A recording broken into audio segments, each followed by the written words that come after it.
Hey guys, it's Carl here, and boy, have I got something new for you guys this week. This is the debut of my new podcast where I'm just going to kind of talk about music issues of the day. Whatever you guys want us to talk about, just leave that in the comments, and maybe our next episode will be about what you suggested. But I'm just not going to sit here and talk about it by myself. It's got a lot more fun to have somebody to kind of bounce off ideas from. And no better person than my identical twin brother, Ted. So here's my twin brother, Ted. Ted's worked behind the scenes all these years on the YouTube channel. He's the one that films all this stuff, edits all this stuff. A lot of times when you're talking to somebody on YouTube or Instagram, it's actually Ted. It's not me. Yeah. So he's the guy who does all the stuff behind the scenes, and now he's jumping in front of the camera. So welcome to the channel. Thank you. Well, in front of the channel. Been a while with the channel and standing behind the scenes, and now here we go. Right? Yeah, so here we go. So as long as I could. Yeah, it's fun. It's gonna be fun because it's great. I'm having a blast already. Yeah. Yeah. So anyway, this is we've shared our entire musical lives have been together. It started out when we got guitars at the same time.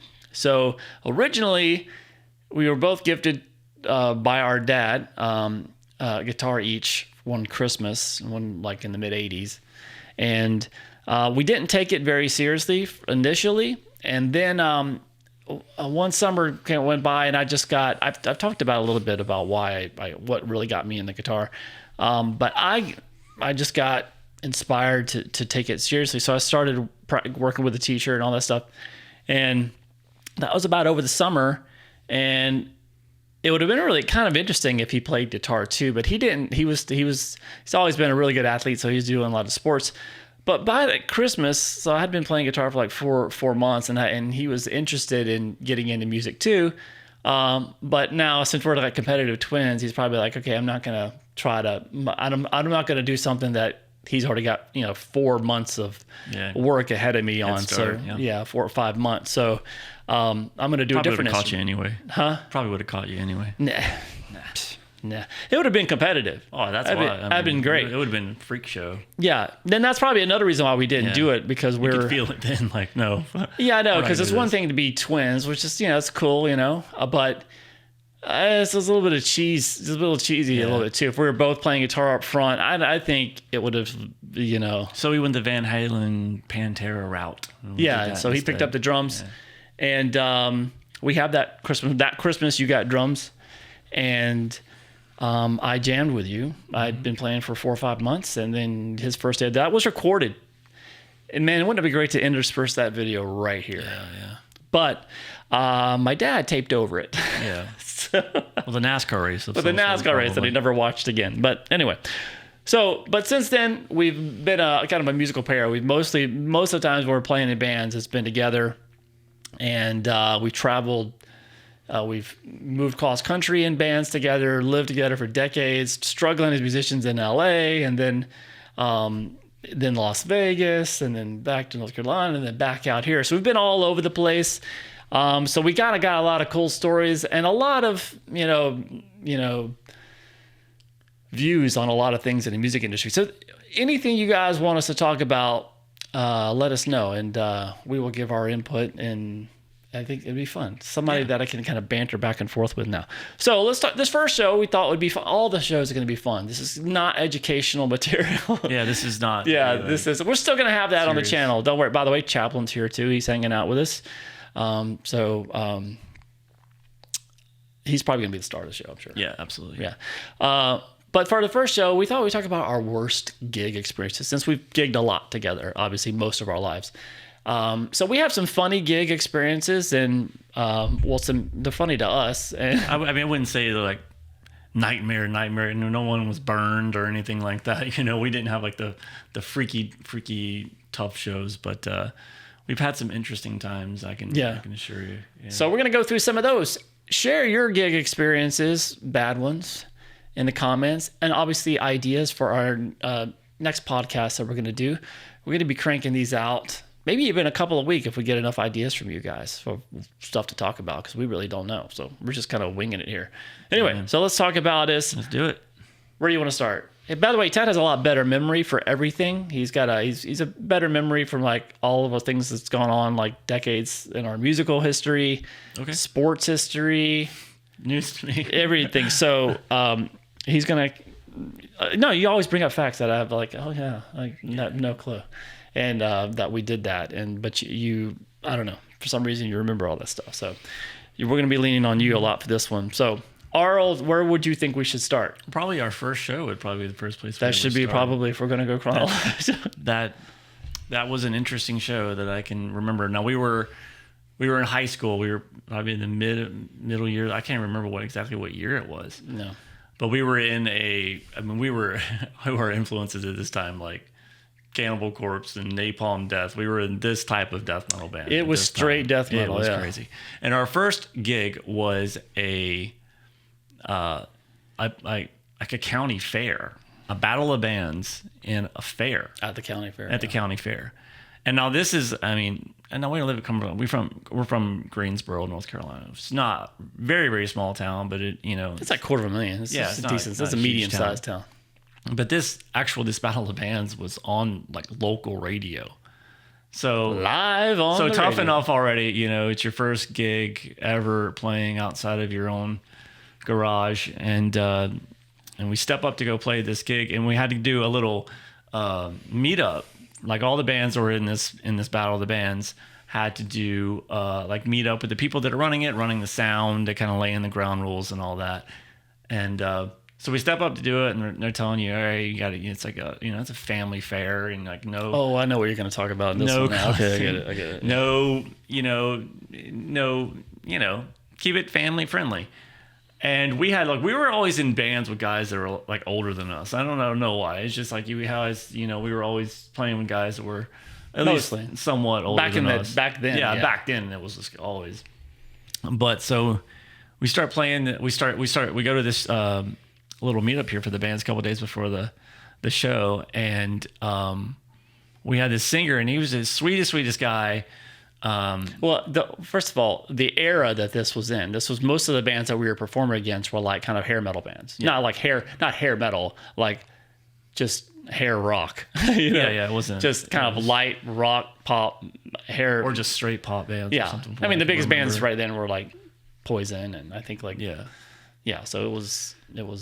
So it was interesting that we were even. I don't know how we even got it. I think you signed up, or I don't even know how we got on this. Don't ask me. But anyway, so we were on it, and we were at this. So you remember this? We were at this meeting, and they had all the ground rules, and everyone's like agreeing to it. And our singer, who was just sweet guy, but he was sort of like really fogged out, and just an interesting guy. He was about 4'9", but he could just scream. So remember, he could just like.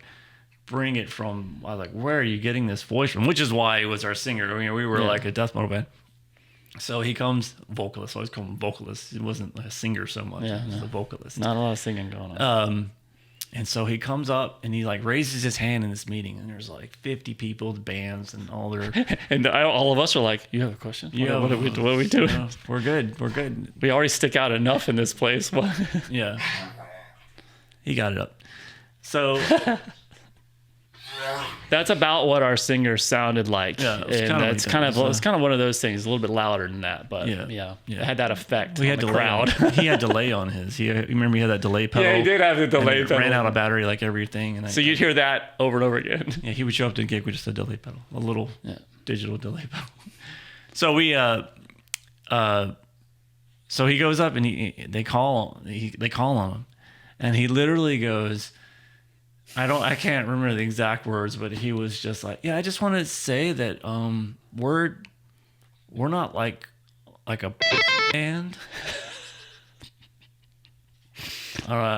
And total silence in the room except for the guys in the band. And we were a little shocked, but we were just laughing like crazy. Like I couldn't. I was like, of course, this is what, man, read the room, dude. This is not where you want to say this, that, we're not even going to play. They did let us play. I wish they had not let us play. Yes, that would have been a good one to skip. So we showed up to play this show, and everyone gets their first gig, and it's sort of like a rite of passage. But don't ever have your first gig outside. Yeah, outdoors gigs always suck, especially for amateur bands. Yeah. So it's not going to be It's not going to be a cool thing. So, so we showed up. We did. I guess we did a sound. Do you even remember doing a sound check? I don't remember doing a sound check. I don't. You know, and they had these little car stereo monitors, and all the amps are like facing out that way, of course. And so anyway, we're on the radio, live on the radio. We pipe into our first song. Like I said, just death metal, and we start going into this song, and like halfway through this song, what little monitoring we had disappeared. Yeah. Just evaporated. Yeah. And they wonderful feeling. Yeah, as if you're not in shock enough. And I just remember sitting there playing and thinking like, hey, and we actually had a part in the song that like went from like really fast and we started getting really slow. And I forgot to do it. I just didn't do it because everyone's like, oh, you're not doing Everything's it. so strange. It's like, I can't hear. You're just forgetting everything. Yeah. And we go, and of course, do you remember what he said? Maybe you could say. Our bass player, another nice, kind, sweet guy, was really not happy about this. And he was a live wire. That guy. He could go from 0 to. If you weren't friends with him, he wasn't. You didn't want to. Don't want to cross him. But he went right up to the mic on live radio and was like, "Hey guys, I think it'd be a great idea if you turned on the monitors." And it helps. We immediately got disqualified. Yeah. They actually let us finish playing. I think they took us off the radio. We didn't get to do our full set. I think we got to play a few more songs. Yeah. And then it was like, all right, that's enough. All right. Yeah. Because I think they were kind of pushing it through. Like we have to disqualify them, right, for that. Yeah. And before they decide, okay, like pull the plug. It's minimal memories, but I remember that, and immediately you could see that little. And we had to stop. You could see that little light for that you're on the radio. That thing went off. Yeah. It's like we were done. They pulled the plug on it. We stopped. I don't think we didn't finish the first song. We couldn't hear. We stopped. And Let me cue up the latest Britney Fox track. Thank you. Yeah. I was like, that's what was going on. We were not on the air anymore. So that's your first gig. And your first gig, like how could you get a more, everyone's listening to it and everyone's there. I mean, like everyone that we knew was there. So it's just, it was like, whatever, could have been a better moment. I remember getting like a quick gig right after it. Yeah, and that was a good gig. Filling in for some band, and then that was that was cool. That was in a little club called Infinity. And I remember that was our second show, like a week later. Yeah, it's a minor league baseball stadium now. Well, it's cool. It's a cool stadium too. Yeah. All right, now what do you think would be the next bad experience that we had? I would say this was more like, it wasn't like a bad gig, but it was so terrifying. Like this was when we played in Las Vegas. We used to play in a band that was that played on Fremont Street in Las Vegas. Yeah, if you guys don't know what Fremont Street is, it's kind of a huge canopy, like the largest video screen in the world that goes from several blocks, and it goes from the hotels on one side of the street to the other, and a big arc that connect it right over the whole thing. So the whole street's underneath this huge, which is the largest like video screen in the world or something, right? And like they do light shows on it for like 15-minute light shows, and then they want a band to be playing the next other 45. So we had I think we did like 4 45-minute sets or something. I can't remember. Yeah, I think that's and but we're right at the mouth of this, and there's all this blocks and blocks of people under this huge screen. And when we played it, like if you go down there, you see them now. There's like 3 bands that are usually playing at one time, like somewhere staged down the street. There's like side stages. It's so loud. And we were playing it. We were the only band. We were at the facing the whole thing, at the very end of it. Yeah. And we were the only bands. You're piped for like 5 or 6 city blocks. And so we go out there. We would play like a few nights in a row, like every week when we had that months. Gig. Yeah. I forgot how many months it was, so we go there, and we had this one show where you showed up and you're doing your thing, and we got a sound check done, right? And we were backstage. In those days, that was a themed show, so we were like mobsters, and so we were backstage getting dressed, and our sound guy comes backstage, and we're like, what's it? I mean, we're like 5 minutes going, and like I said, this runs on a time, like you have to be on stage.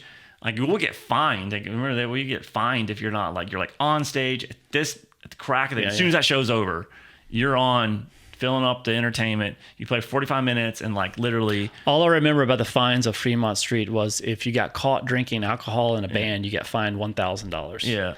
And I was like, yeah. I was like, okay. what? And we had other venues like where they would give them to us. Yeah. Loosen us up. So we were playing this and our sound man comes backstage and we're just getting dressed. And he's like, guys, there's something going on with the board. Like I can't, and this was okay. So I know where you go. So that was a show our grandmother was in town for. Yeah, was coming. Yeah, so we had family from out of town that was coming to see this show as well. So that was a concern for us. I remember that afternoon of the show being in my grandmother's hotel room. She loved Vegas and she loved gambling, and we would just hang out with her the whole time she came to Vegas and gamble with her all day. And we went up to her hotel room, which I forget that hotel is one of the big, nice, newer ones. And she was on this balcony, and you could see our stage from this hotel room. And it's quite a ways away, Fremont, but it was such a tall, and you could see the stage. And we're like, that's where there's big spotlights coming off of it. And I was like, that's where we're playing tonight. And she was so excited about this. I remember it was a good memory. Yeah. So right before you come on, you're playing this large venue. The standman comes and says, there's something wrong with the board. And I got to change this board out. I mean, these are huge consoles that they have for these shows on there. And in each band, we would have our own settings on this board because we play there every week. So they could kind of dial it in pretty quickly when you're playing. But that board that was our board was gone. Yeah. And I remember looking out behind the stage and looking down Fremont Street. And there's like an army of stagehands and like roadies coming down, like wheeling this new massive board in and bringing in, and our sound guy was just unplugging everything out of that one board. And you got like 4 minutes. Yeah, you got 4 minutes. And I was just like, oh man, this is gonna be. And we're running backing tracks. So we have backing tracks. So keyboards were on backing tracks. We didn't have a keyboard player. But by the way, the whole backing track controversy that goes on now. Yeah, so we're like on the same page with it. That if you don't have, if the instrument that is coming over the backing track is not being represented on the stage, it's cool. Yeah, right. We're not up there faking it. We don't have any guy up there playing air keyboards. Yeah, it's like, all right, we're a 4-piece. We got these keyboards are on tracks. Yeah. So, but anyway, and you see it with even national acts. I mean, they got like orchestras, string sections on there. They don't have the money to take a strings, so they pipe it in on a backing track. That should be that. Who cares? They're not acting like they're doing it. Yeah. But yeah, obviously, if you're piping in anybody that's actually performing a part on stage, but what you're hearing is not real and it's coming from a backing track, that sucks. That's stupid. But if you're not trying to like pull the wool over your eyes and just say, if you don't see a keyboardist on the stage, but you hear keyboards, that's fine.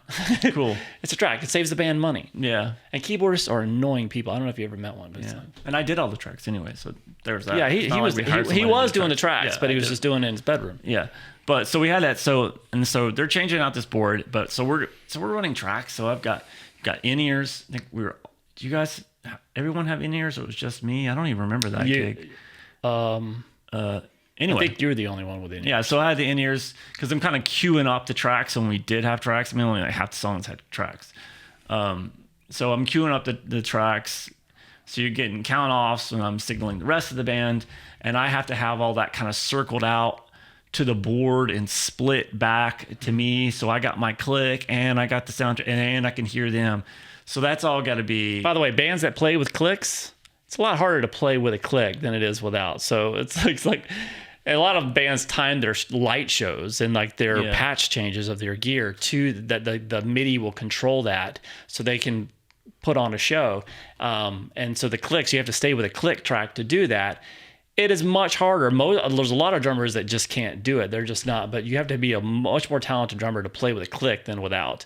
Anyway, and still keep it feeling like have a good vibe to it. So anyway, go on. So we changed out, and this wasn't like, I would say we come back out, and I'm like signaling like crazy. I don't know if we changed the first one because I didn't want to run tracks until they had it like a little dialed in or something. So anyway, we walk out on stage and literally we have no idea what this is going to sound like. And we just terrifying. Go. There's thousands of people on Fremont Street. And I don't think it sounded, obviously we can't hear what the audience is hearing. So it's, it was rocky for 3 minutes, but it's not so much the show that I remember that was so bad about that. It's like standing backstage and you seeing what's going on in the venue you're about to play. And you're like, we're going out blind, man. We have no idea what's coming right now. So it's like more of a bad pre-show experience, and the show itself it ended up being okay. My grandma was there. I remember some cool moments. We did have a terrible experience. It's pretty infamous on Fremont. Speaking of tracks, yes, I know. Yeah, speaking of tracks, we started one of our sets with the Final Countdown.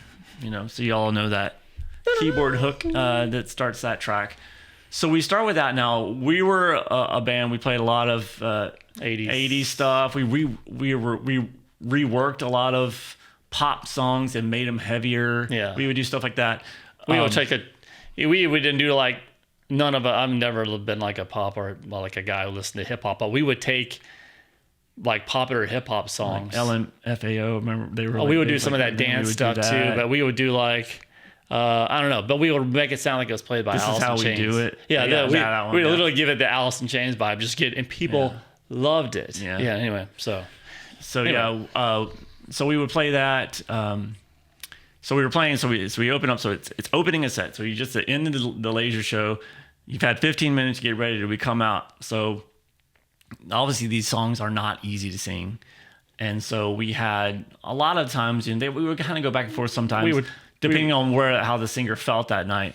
And we would tune that something like Final Countdown, which is really high pitched. We would use D tuned. So we have set guitars on stage that were tuned to D, and other ones that would tune to E flat. And we never played anything in standard because it's just like we were playing so much to help the singer out. So when we get to something like Final Countdown, we're going to switch to the D guitars. So obviously that's what the backing track was in. But we forgot to switch to the D guitars. Yeah, both me and Chris at the same time, the bass player. We both picked up our E flat guitars to start the set and didn't even think about it. That thing clicked on. Doesn't Van Halen has like a thing? They're playing in Greensboro where Jump is. Yeah, people do it. There's so many. I've seen that thing in our hometowns where it is. And I've seen that clip of Van Halen. The people who come out and say, what's happening here? Why is this going like that? It's very obvious what is happening there to me. Obvious. I don't know why nobody ever really mentions Eddie can't hear. Yeah, you can't hear he's either can't hear his guitar. He could probably just hear his guitar, but he can't hear the keys well enough to know what pitch they are. And that's. So I did the same thing when we played that beer festival. So I had a drop tune pedal that a lot of times I would tune down to D with. So we would have a half step tune guitar. And when we went into specific songs, I would click this pedal. But the pedal had like a quirk in it that every once in a while it would reset just on the fly, which is great. And it did it right in the middle of, I think it was a Def Leppard song. And I can't hear. I can hear my guitar.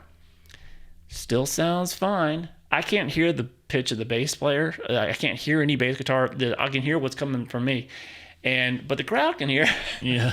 So he's got two guys that are a half step apart, which I'm sure sounded amazing. But so it happens, and it's one of those things where you're pretty much hearing yourself, and you can't really hear anybody else well enough. So that's what's happening with it. But remember, also you had that pedal on Fremont Street. I'm not going to say who the manufacturer was, but you would go direct. We didn't have amps and stuff on the stage, and something was up with this. It would reset too. No, remember it would just go. Yeah, I know. It would just start screaming. It would just start. You had to turn it off and turn it back on. Yeah, and I remember one time, you realize, okay, this is what happened, and then it was happening, and this is like 6 city blocks. At this thing, it's like like a squeal, like the loudest squeal. Yeah. And what the hell was that? And I remember you're looking at your cable, and I'm looking just off and on, and on. Yeah. You forgot that that's what fixed it. But we sat there and we played. We started Final Countdown in that way with E flat guitars and D tracks. And I think they got a good 30 seconds of that, and it was cut off. We could hear that, but we could hear that. I could hear the keys, and we knew immediately when we started playing. We're screwed here. For like 5 seconds, you go, well, maybe we can get, and you're like, no. Maybe I can move it up or move it down. And then we were just like, no, you can't. We can't do this stuff. Yeah. So we just stopped, and you hear the whole crowd go, oh.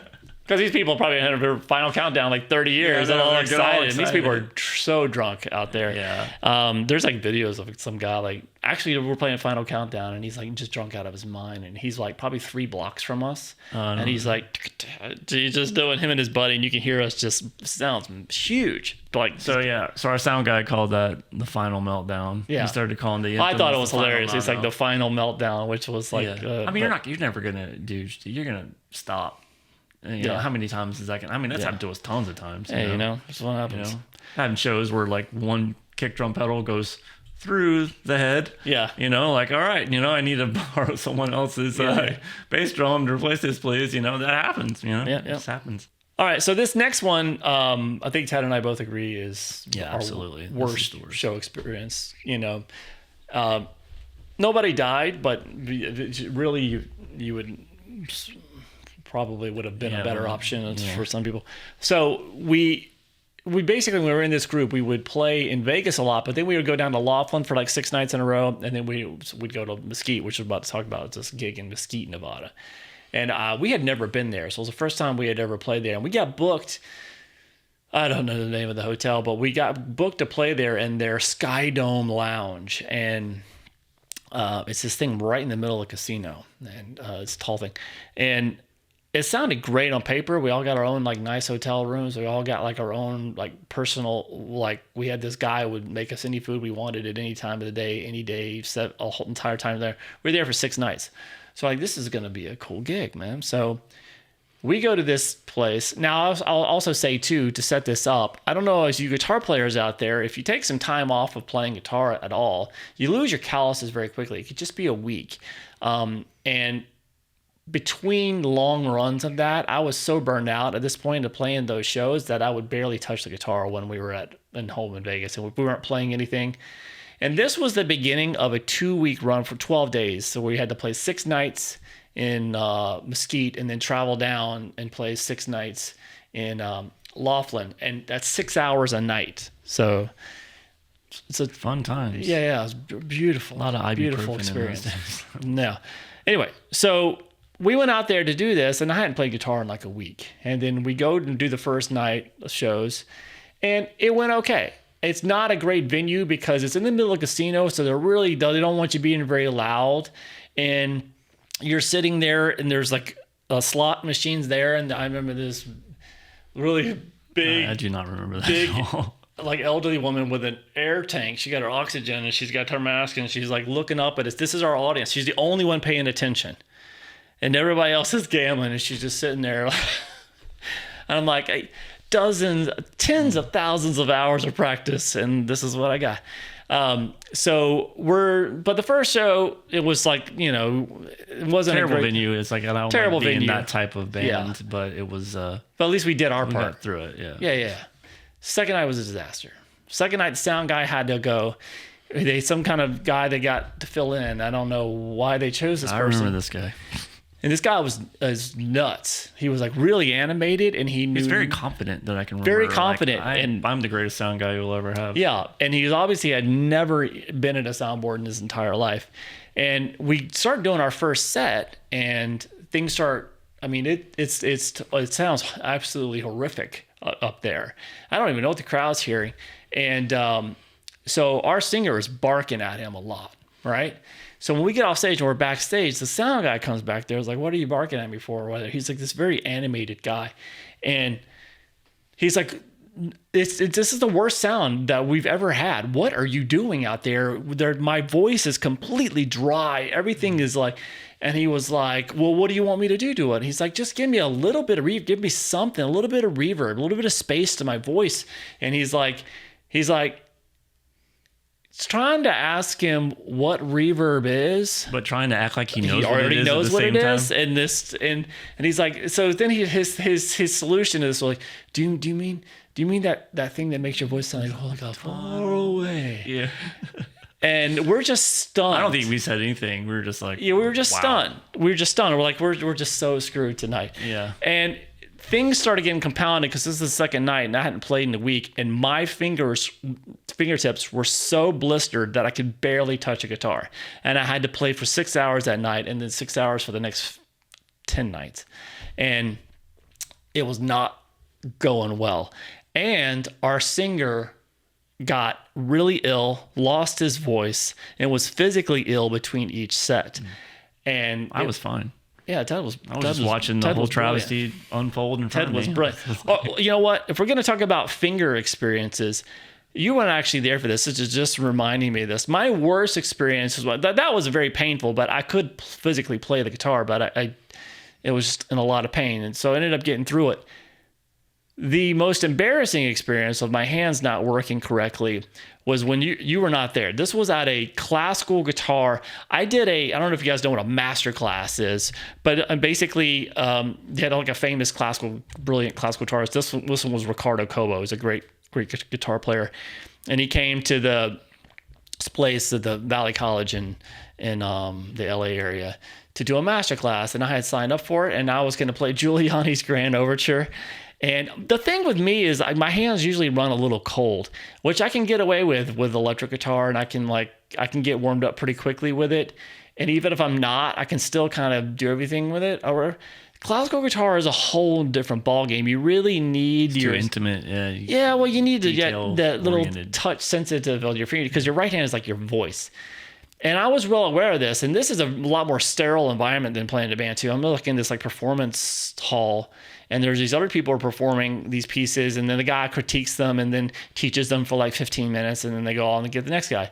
So they're saving the more advanced pieces for last. So I guess my piece was one of the more advanced pieces. So I was one of the last guys to go. So I had the bright idea on the way there to stop by the Kerr Market and get some like ski gloves and put my hands in gloves. So I'm sitting in the ready to play. I'm watching this stuff for like 2 hours, and I've got to go play. And I got my hands, and they feel so warm, and I'm like, not a problem. I'm going to be able to play the guitar better, classical guitar, because it's going to just feel great. So when they called me and I had to go up, I took these gloves off, and it was like I had just gotten out of the bathtub for 2 hours. They were like pruny, and just like they had just been sweating in these gloves for 2 hours. And talk about not having any feel and not having anything. It was the most, so I had to go up there and play for these guys. And so I'm going through this stuff, and I'm like, I am literally can't hold down the strings. You can't. It's like I had the ridges in my fingers were so big. It was like not. It was like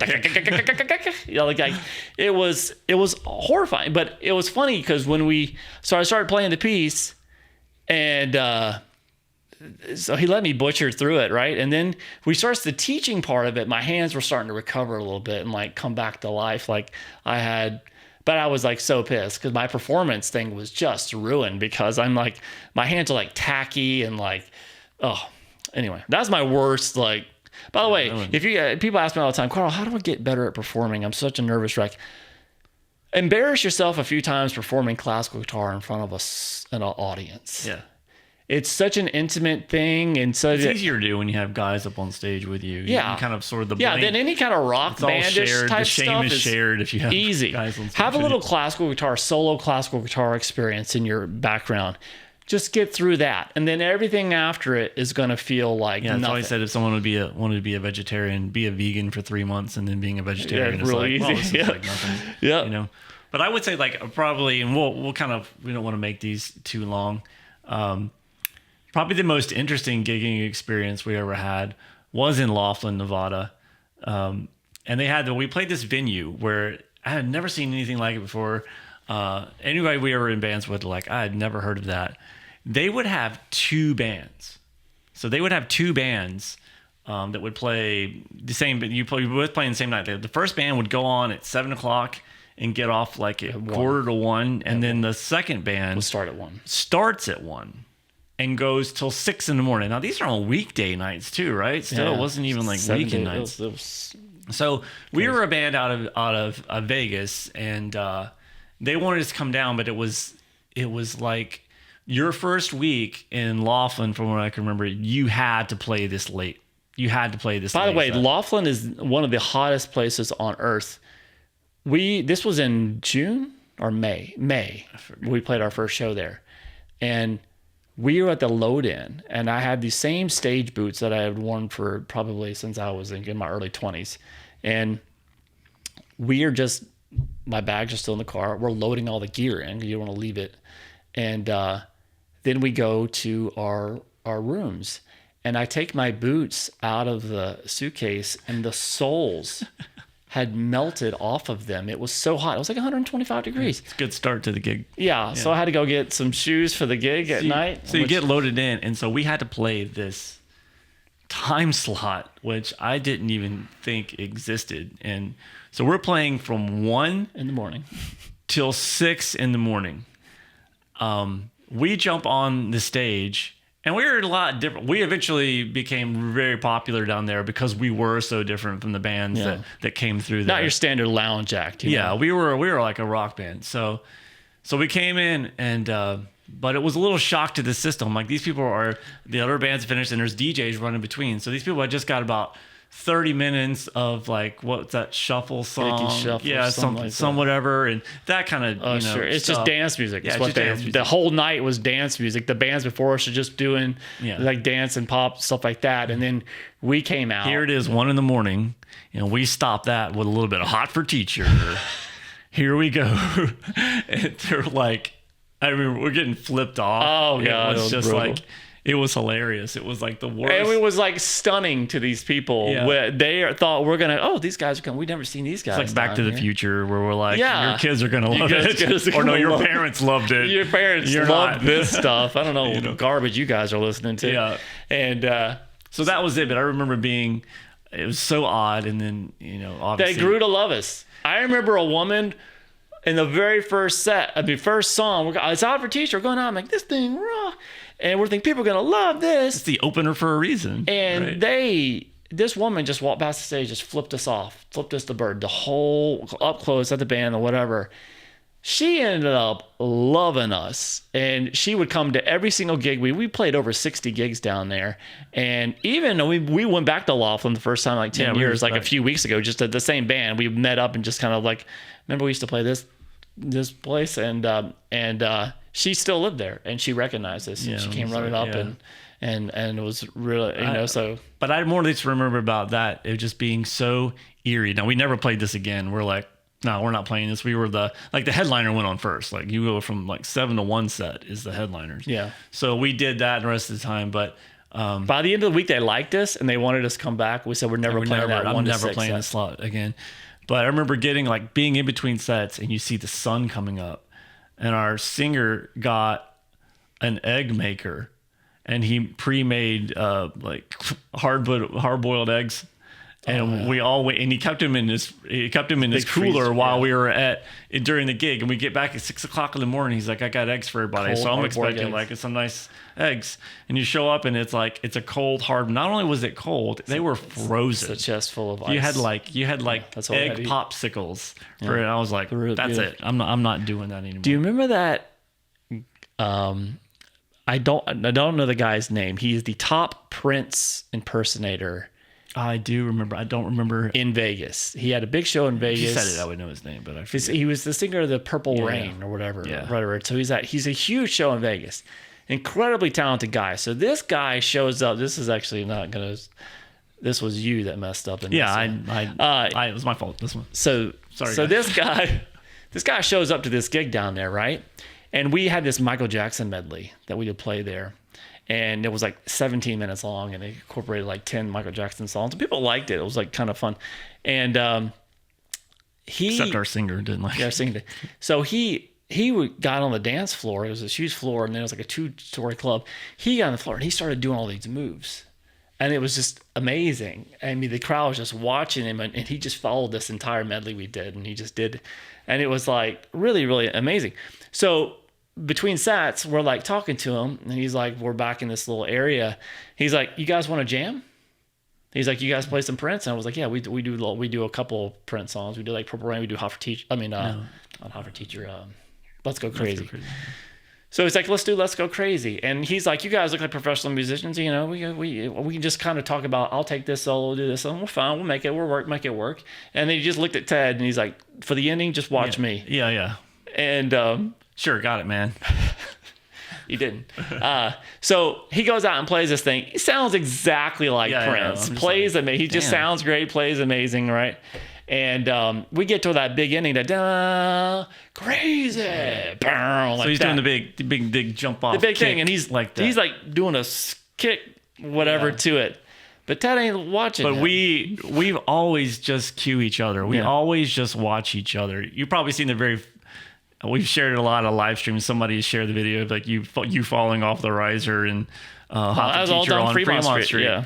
And but by the way, I'm wearing dress shoes in that. That's why I'm falling off that thing. But if you watch that, I mean, I'm still ripping on my back. By the way, you can if you look at it closely, you can see how Carl and I, like, I'm looking under, and we're making eye contact, and we basically everybody's gonna want to link to that. Yeah. So we that's just kind of we always do it. Like we can kind of just feel each other where it's coming, you know, for parts like that. And I just spaced, man. I just looked at Carl. And Carl was just and you just see this kick kind of going up in the side of my eye.